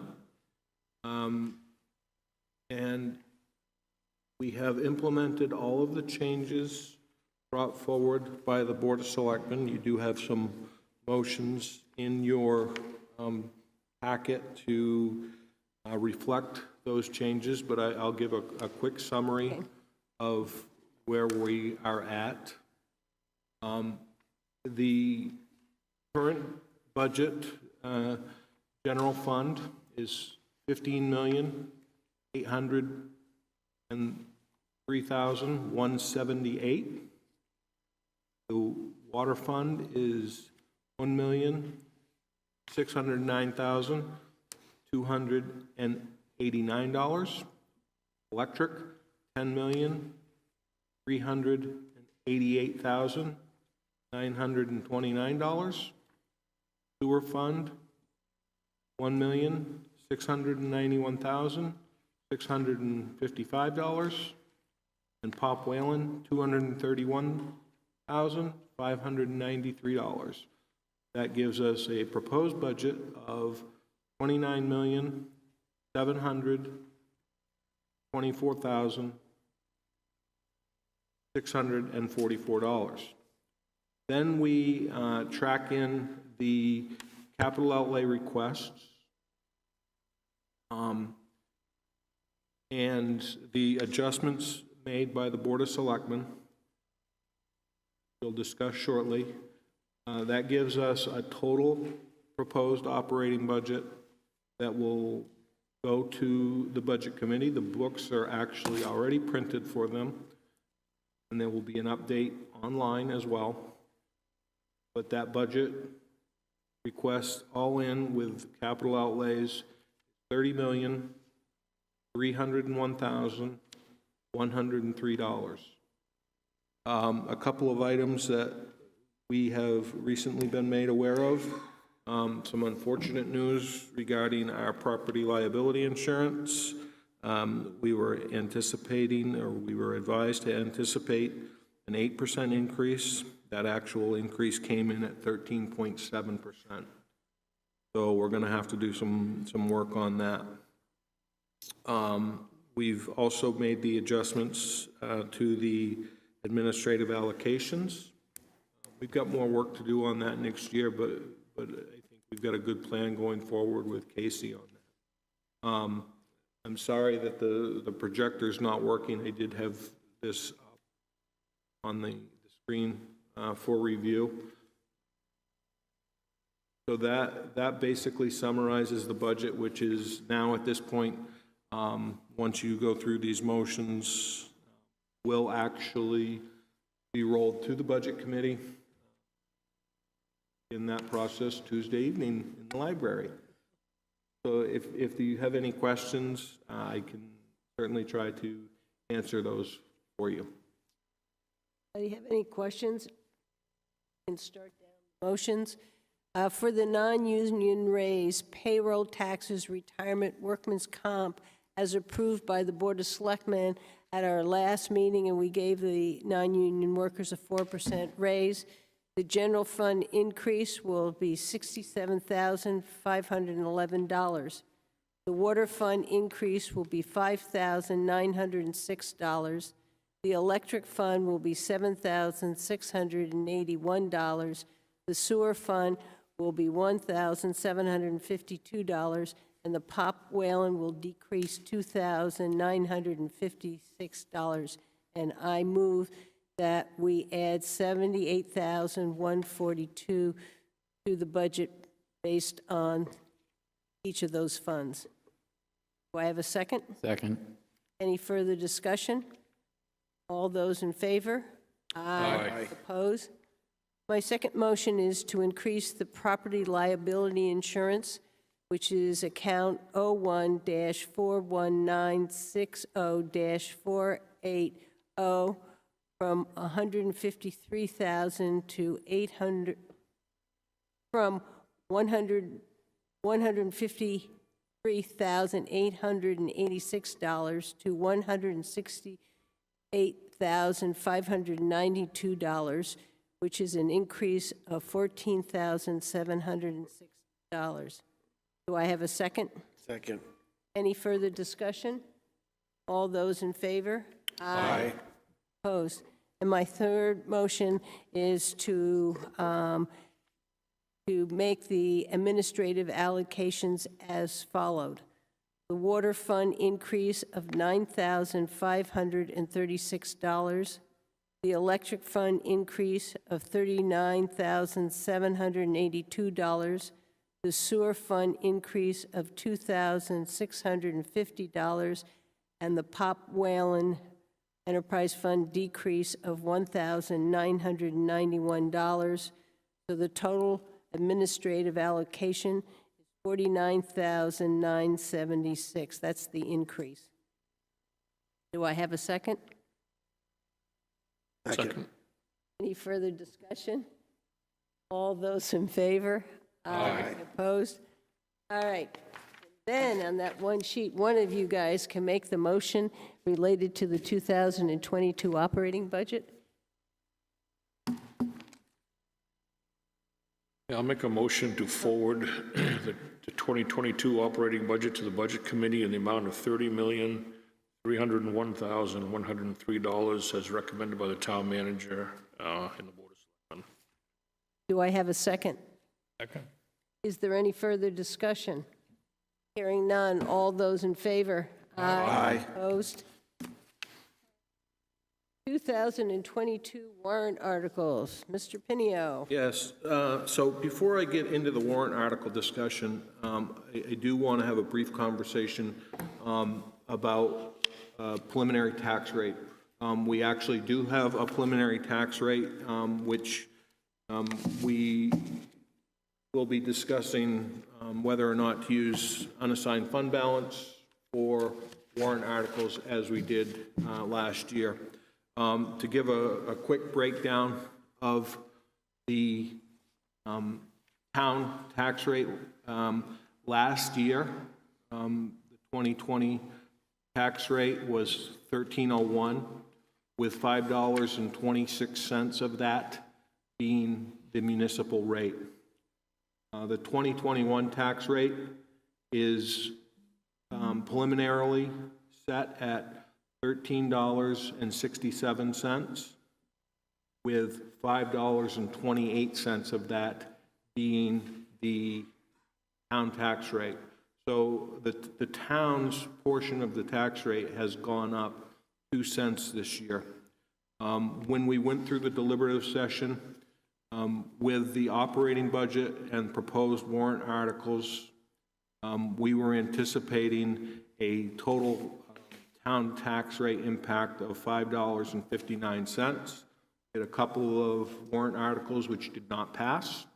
And we also had some greater revenues this year than anticipated, and a slight increase in the valuation from 2020 to 2021, which has kept us as the town in check with a 2-cent increase in our portion of the tax bill. So with that said, before we get into warrant articles, I'm going to ask the question, does the board want to use any of the unassigned fund balance to buy down the tax rate? I think we've done an excellent job at keeping this in check. I would not recommend it, but I am bringing it in front of you for discussion. I'm comfortable using the unassigned fund balance in the warrant articles as we did last year. In reality, that's already calculated in that lower tax rate because we were able to do that. So we do the same thing. It's kind of an offset. So I'm comfortable leaving it with the warrant articles and leave the tax rate where it is. Okay, so That's just me. Whether I get, you know, the men may not agree with me. I'm good with that. Okay, I'm good with that. Brian? Do that. Yep, it's fine. Yeah. okay, so we will get this finalized and out the door, and we will probably see tax bills mailed out at the end of next week. Do we have to, don't we have to vote in the warrant? Doesn't she give us, we may need to meet? We may need to meet, that's correct. So I think you can actually just sign it, but I will get that clarified, but Okay. they will be ready. Because usually it comes, and shortly, we've yep. had to before, Excellent point. have to meet just to Yep. vote to send that out. So that, anyways, good news from the town's perspective. Pool was a little bit higher this year, but they'll be the ones explaining that. So I also have for you in your packet, I took the CIP process, I put the funding into a spreadsheet for you that contemplates all the warrant, or all the capital projects discussed. There were 2 items that I accidentally omitted that need to be added in to the discussion of the warrant articles. One of those was the Heritage Commission, that $17,000 request that they had for that work. And the other one is a discussion regarding a capital reserve fund for reevaluation going forward, whether or not we want to have those a new capital reserve fund going forward. If you want, I'll just go through them one at a time. I have one more that we may want to put in there, would be the wastewater treatment plant, $125,000. It's not in because he put in the sewer, for federal funds, or whatever the funds are for the upgrade to the plant, and if that doesn't go forward, that we should take a look at putting some more money in that capital reserve. So that would be I'd put under the if category. Okay, so I've added that in the list of capital reserve funds because we do have that as an existing. So, you know, at this point, I don't know if you want me to go through these one at a time. I guess I can do that. So the first one is municipal electric, Turtle Island Road tap. That would be a cash appropriation of $270,000. It was recommended through the CIP process. I assume we want to continue that one.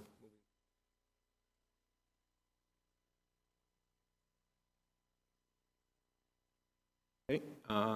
Next one is town road upgrades. The proposed town road upgrades would be cash, and that would be $1.3 million as proposed, and that is mostly the Berrywood neighborhood with a lot of drainage work. I'll continue moving that forward and work on it from there. Port Wetland drainage, this came in front of us last year. This is subject state revolving funds. This would be a public-private type of an agreement. I think this project actually scored quite high on the state revolving fund. Question becomes, does the board want to continue moving it to the next step? What do we want to do? I think we should move it forward and see where we go with that revolving fund. The next one is a new project, the Filter Bed Road.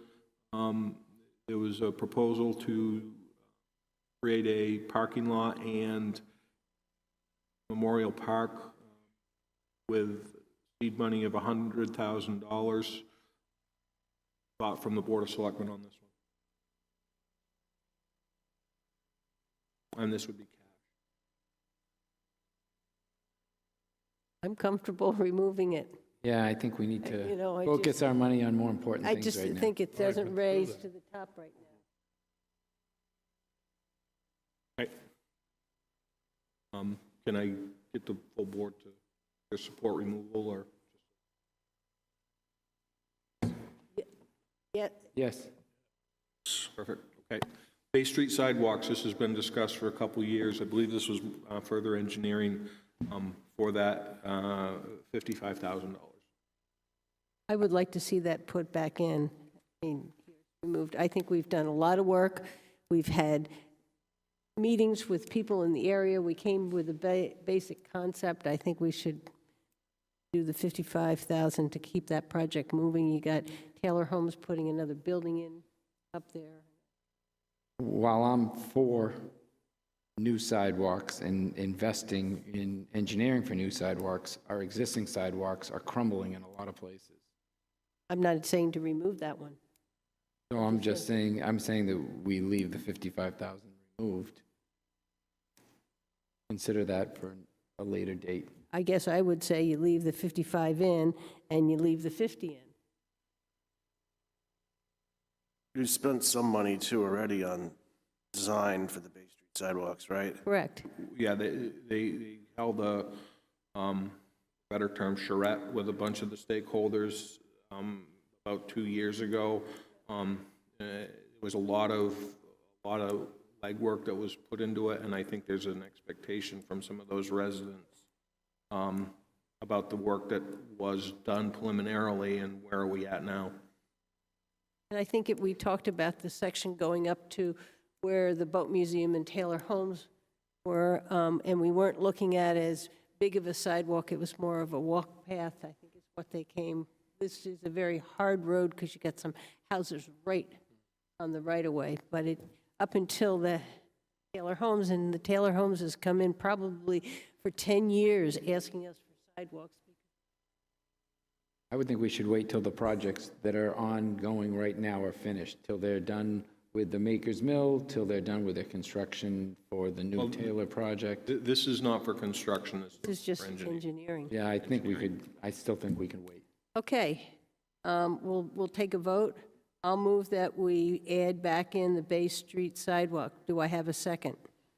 Second. Do I have any further discussion? All those in favor? Aye. Aye. Opposed? One opposed. Okay. Okay. South Main Street engineering, I believe this is to, we're hopeful that we may be able to tie in the entire length of South Main Street down to the bridge with the South Main Street project. There's water lines, there's sewer lines, and there is stormwater drainage in there that is 100 years old. We did meet with Congressman Pappas, had a conversation about it. He suggested we continue to work it and try to tie that in, and he would do what he could do on his end, try and secure additional funding. That way we're not tying in a brand new system into a 100-year-old. So this does make some sense to done in the event that more funds free up so that we can tie in a new system to a new system rather. I think also we've learned through time that having these projects engineered, ready to go, when funding does become available, usually a first come, first served. And if we're ready to go, we get up near the top front of the list there to get some of that funding from the state and the federal level to put towards these projects. So I think it's, I'm in support of this. So I'm in support of it also. Comments? Are we all in favor of leaving? yep. Yes. All right. Step down for the next one. Dockside upgrades phase 3. This basically is this is a work in action at this time, but it'll tie in the commercial docks, an estimate of $600,000. The question becomes, do we want this as a cash or a bond? I do believe that it was proposed in the CIP process as cash.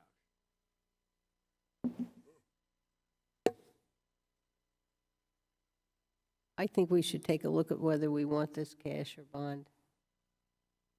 Kind of flush everything out. At this point, it's a lot to do in cash. Know how others feel. Brad? Yeah, I think I agree. I think I definitely want to leave it in here with the option that when we go to look at the amounts as they total up here, that we can slide between a bond or a cash. This is a fairly, once we get around that $500,000 is when we kind of start really leaning towards the bonds and stuff on them, so we want that lender to have that option available. So my understanding, we'll move this forward, but we'll consider. Yeah, we have a lot in bonds too, though. Well, I'll say that's part of the game here. Yeah. You gotta get it. But we get a chance to look. Maybe you okay? Fine. All right. Okay. Sewer pump station, this would be the Mill Street station, and this would be under, I believe it was state revolving fund and possibly settlement money. This particular pump station was 1.53 million. These two pump stations are critical. At this point, they're tired, they're old, and this year we appropriated money to on it. This would be the work. So is the board comfortable leaving those two pump stations in? Yep. Anybody has any issue with that? Okay, then we go to the next one. Next one is sewer system I&I program reduction, $1 million. This is one that came in front of us because of the potential of greater amounts of federal funding, and obviously it will reduce the workload on our wastewater treatment facility as well going forward, and that's at $1 million. Instead of, I'll suggest this, instead of going through each one of these, when we're looking at SRF money, don't we want to leave them all in at this point and then see where they stack up? Okay. Are we comfortable just putting those all in one big packet? Okay? Okay, so that means the next one would be Bridge Falls Path lighting. We have $40,000 in capital reserve. The project's estimated at $250,000, so it would be a cash project of $210,000 this time. The system is in terrible shape. It needs to be upgraded. So here in front of you as a cash project. Anybody have any issue with that? No, I'm Nope. good with it. Okay. Pop Whalen, there's two here, and it's broken down into three different components. Pop Whalen Phase 1, $1,562,060, with $250,000 of that being on the Pop Whalen Enterprise Fund for the chiller, and the 1.312 would be the town's portion of the expansion renovation, and then Phase 2 would be the expansion, which would be $2.21294 million. I would say leave them both in at this point. See where we are. We're working with the, an update on that, we are working with the architect. They are working with bids on construction managers right now, which would be an at-risk for the construction managers to come forward with a proposal. Estimated date for that opening, I believe, is the 14th of November. So we are moving along. Library landscaping, this is $250,000, and it's anticipated to be a donation.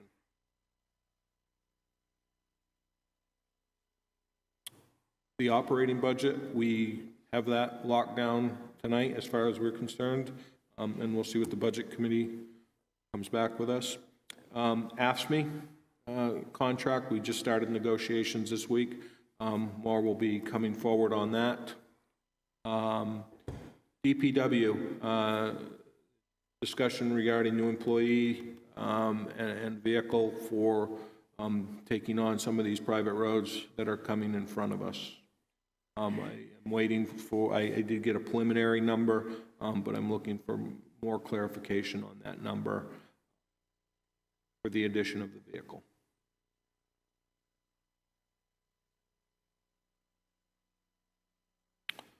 Heritage Commission, If I remember correctly, that was $17,000, correct? And we all agreed to put that in. Reevaluation, capital reserve fund, there's a lot of asks in this budget. I think it's important that we do this, but I don't know if this is a good year to start it or not.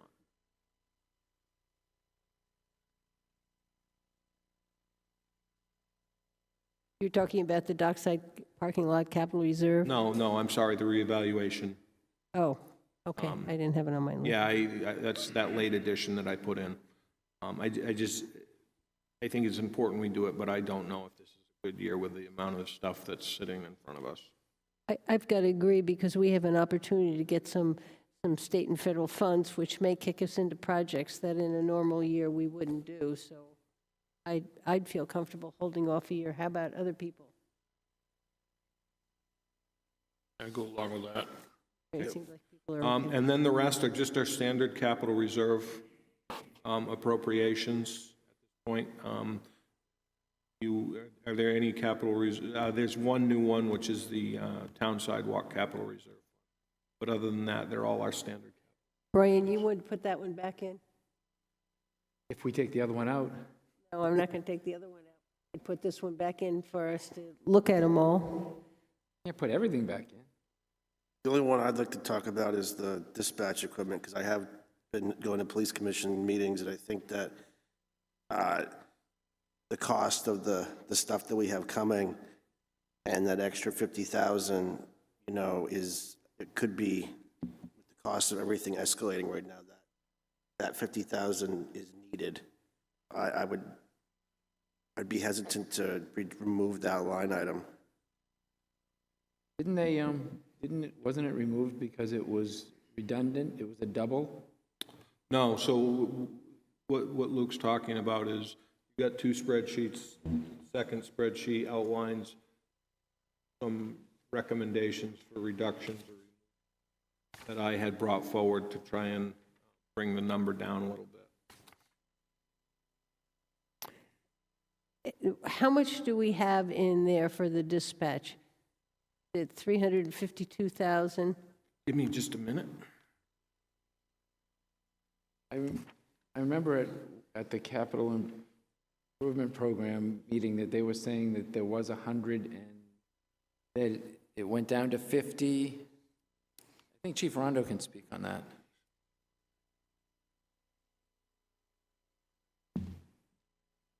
Rondo. So relative to what's in the, I'm not exactly sure. I want to say that we should have somewhere around 300,000 in the capital reserve for the dispatch console, or maybe just south of that. I know the 50,000, this would be the last year, presumably, that we put money into that. I would be hesitant not to put any money into that account this year. Now I remember what they said. They said that they couldn't entertain 50,000 because they said $100,000 was their threshold. Well, that was correct. They were looking at, but I think that was a misstatement because it wasn't 100,000 per year. It was a project that was greater than $100,000. Correct. Yeah, there was confusion with them. So the project, this project is clearly over 100,000. So I think we need somewhere in the neighborhood of 350. My background data is in the. I think the first year we put like 102. There were a couple, and that's why it was in the CIP. You're correct. There was a couple of years, ma'am, that we put 102,000. One year we put, I think, 50,000 in. So I know we're doing pretty good. This is, I think, the last year of a large amount of money going in. If anything goes in next year, I think it'll be about 25,000. The concern I have is the cost increases. Remember, we're going off of something that an estimate was originally 4 years ago. I did do an upgraded estimate, and I did send that in to justify this year's $50,000 expenditure. Yeah, so we currently have $335,000 in that account, and if I remember correctly, the chief had proposed 356 was the replacement cost, if I remember correctly. Okay, yeah, it was in that neighborhood. I think you're correct, sir. How accurate is that 356 number? Do you think it's changed? Well, I don't know what I don't know. Is the number changed? Yes. Has it gone up terribly? No. But I think we're battling a bunch of unknowns right now. You know, we know that we have supply issue problems. I don't know what that's going to do to future costs. You know, we are trying to juggle this with the installation initially, or the initial installation with, you know, any public safety building or police station that gets built. We don't want to be putting it in, ripping it out, putting it in, ripping it out. That, you know, that's how things get broken. And there's increased labor expenses when we do that. Installing this is not cheap. So we just really want to try and do this once. So is the board comfortable? Luke would like to put that back in. We put it back in, and at some point we may have to, you know, play around with taking 25, this, that, and the other stuff. But it seems like, are you comfortable with that? I am. I'll second that if it needs Okay. to be a motion. Okay, so we'll put that one back in and. Thank you, ma'am. see if it- Thank you, Chief. So that sums up those warrant articles as far as the money New amount. sidewalks are out then? I asked you if you wanted to put them back in, and you said not No. unless we want Yeah, the so other one just leave out. them And out. I said, so they're out unless you want to make a deal. I just wanted to make sure everybody else was in agreement. Okay, You mean wants to Bay make Street? sure that everybody else, no, there's one that says removed. It's in red. It said Right. town Saw sidewalk. that. And it's out. And I said, Brian, would you like to put it back in? He said, no. Okay. So is there anybody else who'd like to put that back in? He's asking everybody else. Leave it out. Okay. Okay. So,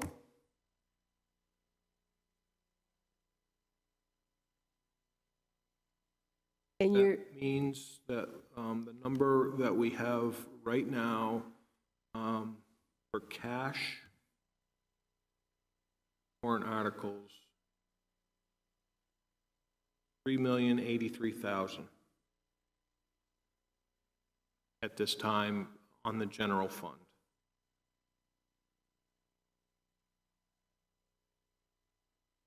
Where we're at, and I was contemplating, based on our unassigned fund balance, the use of 1 million for warrant articles, which would bring us for this year, that would bring us to an unassigned fund balance of $2,587,611, and that would be 6.66% of all budgets, electric, sewer, water, pop, Whalen, and the general fund. So that's kind of where we would be potentially at. So that brings us close to that $2 we like to hover around for the warrant articles. what did we bring the unassigned fund balance down to last year when we used the money? What have we been carrying for the Yep. And I kind of like to know that. Yep. Quick bit of math here.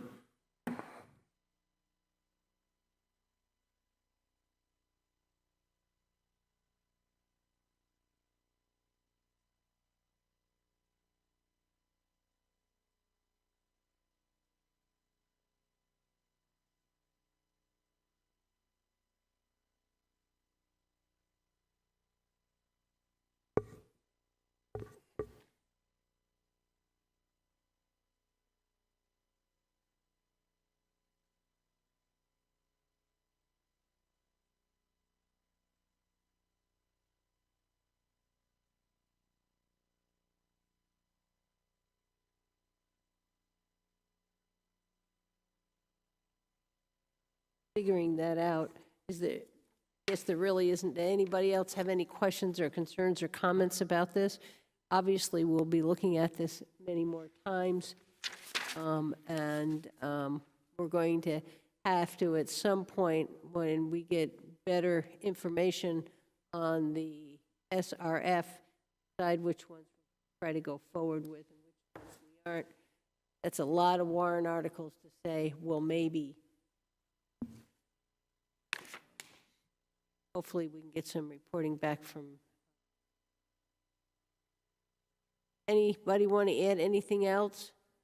If my math is correct, last year it brought us down to about $2.7 million, and this would bring us to 2.5, but I can get those exact numbers for you for the next time around.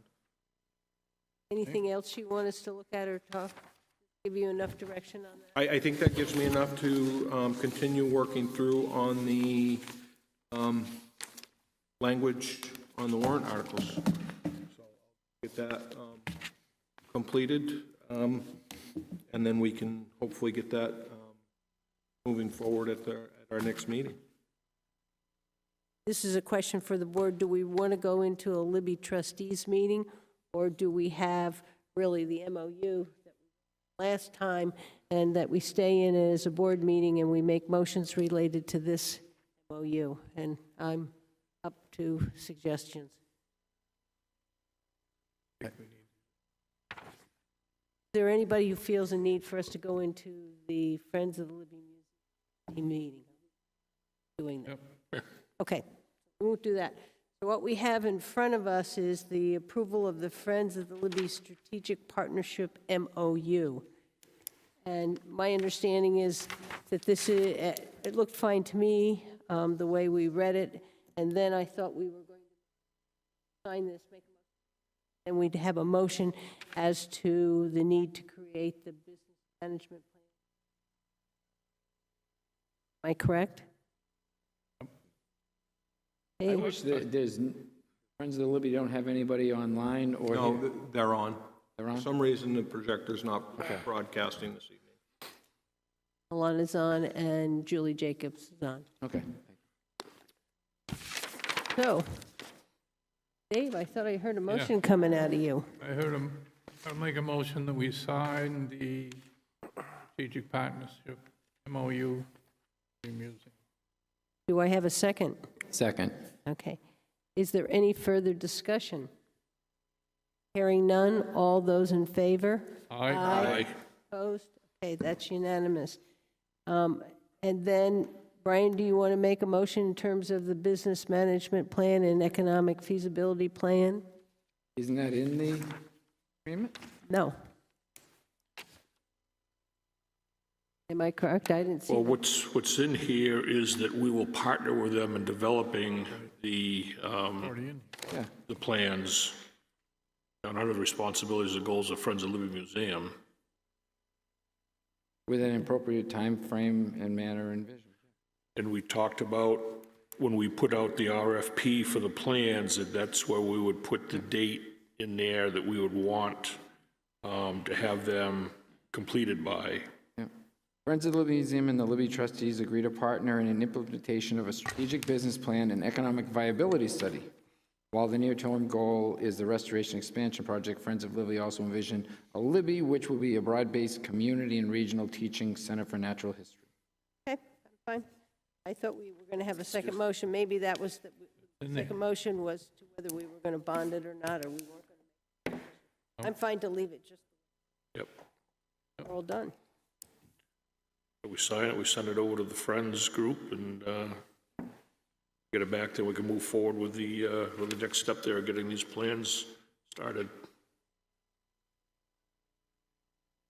And I hope that Mr. Skelly, to me, he opened my eyes with the challenges that we're going to have, that it's not about just putting bricks and cement together. There's going to be some significant challenges saving a museum in the environment today where museums are failing and small museums are disappearing, and even large museums like Princeton's and Dartmouth's are going away and donating their collections to other.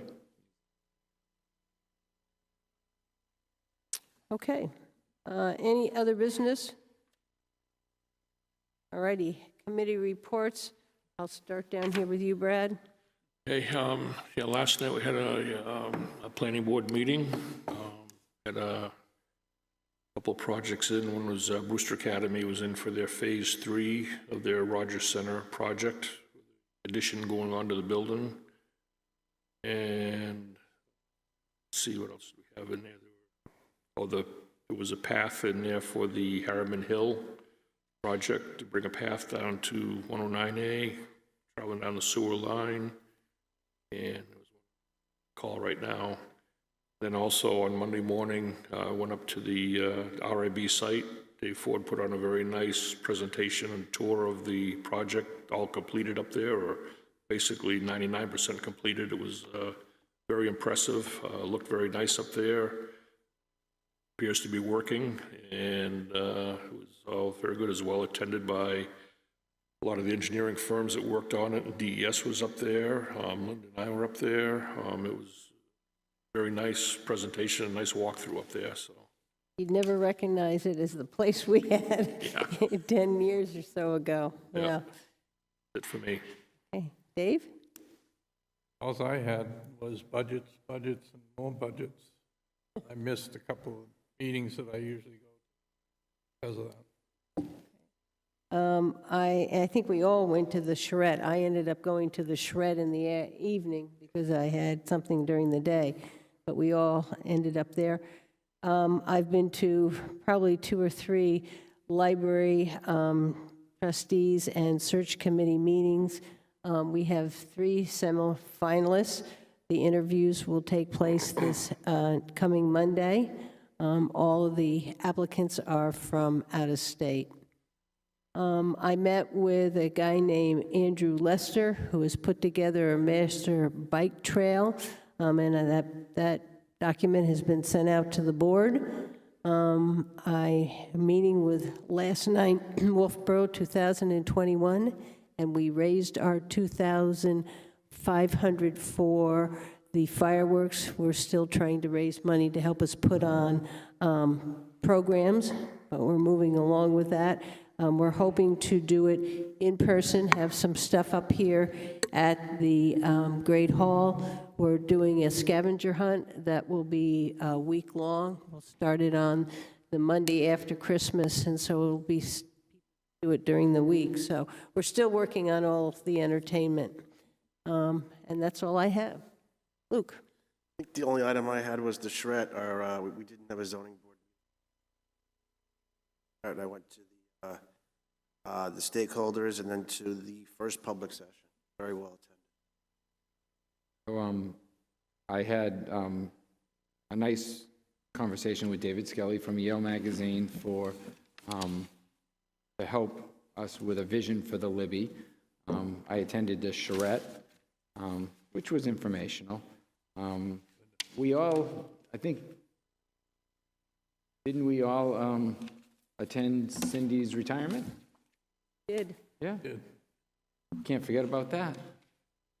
Wonderful woman, wonderful service to the community. And then just our budget committee meeting. Okay, town manager report. Budgets, warrant articles, attended Cindy's going away party. Very well done. Nice little reception for her. And attended swearing in this morning for Chief Saudi. Nice little event that they had there. And we get into budget committee. Look. Any questions from the press? No, thank you. I'm okay. Public input? Anybody? Hearing none, I need a motion to go into non-public.